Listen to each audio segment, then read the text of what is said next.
Yes, I snatched your husband away from you. I want a taste of his love. Grace was the kind of woman people admired from afar.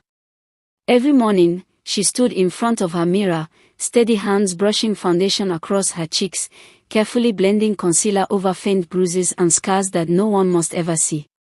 A soft smile followed, practiced, convincing, perfect. By the time she stepped out of the bedroom, Grace looked like a woman loved deeply by her husband. But inside that house, love had long died. Her husband, Femi, was respected outside. Calm, charming, successful. Inside their home, he was a storm. Slaps came like discipline, insults like daily bread. Sometimes it was a belt, sometimes his fist, sometimes silence mixed with hunger. Grace learned to cry quietly, to clean blood before it dried, to sleep with her back to the wall. At work, Grace was different. Elegant. Cheerful. Motivational. Her closest friend at the office, Amoka, admired her marriage. Amoka often visited Grace at home, sitting on the couch while Grace served drinks, smiling through pain. Whenever Amoka asked, "Grace, how is your husband so kind to you?" Grace would laugh softly. "My husband loves me. He buys me wigs, pays my bills, takes care of me. A good wife must protect her home." She never said those words to deceive. She said them to survive. Amoka listened, and jealousy grew quietly in her heart. How can a woman have everything? Amoka thought. A good job, a caring husband, a peaceful home. What she didn't know was that Grace's long-sleeved blouses hid bruises. Her makeup hid fear. Her smile hid screams. Amoka's jealousy turned poisonous. Slowly, subtly, she planted seeds, gossip, manipulation, lies whispered into Femi's ears. Arguments grew. Beatings became worse. Femi finally threw Grace out like trash.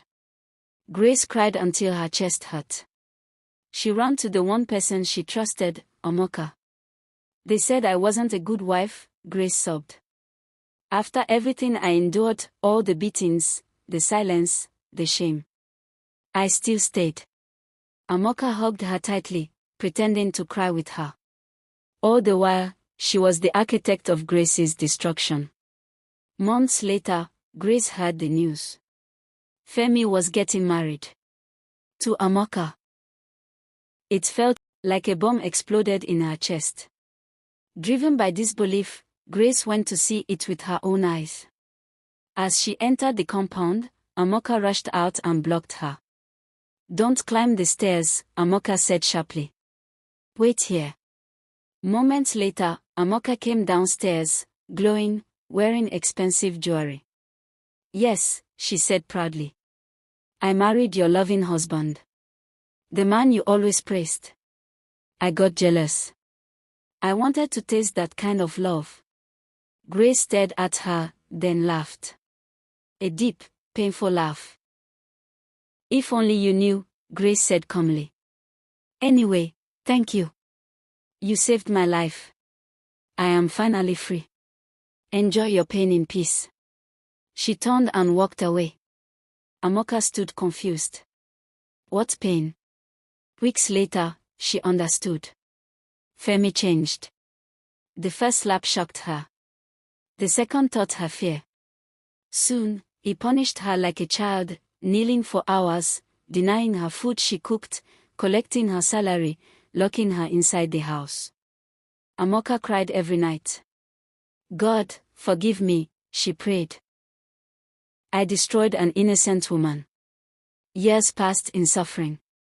Then Femi fell sick. And he died.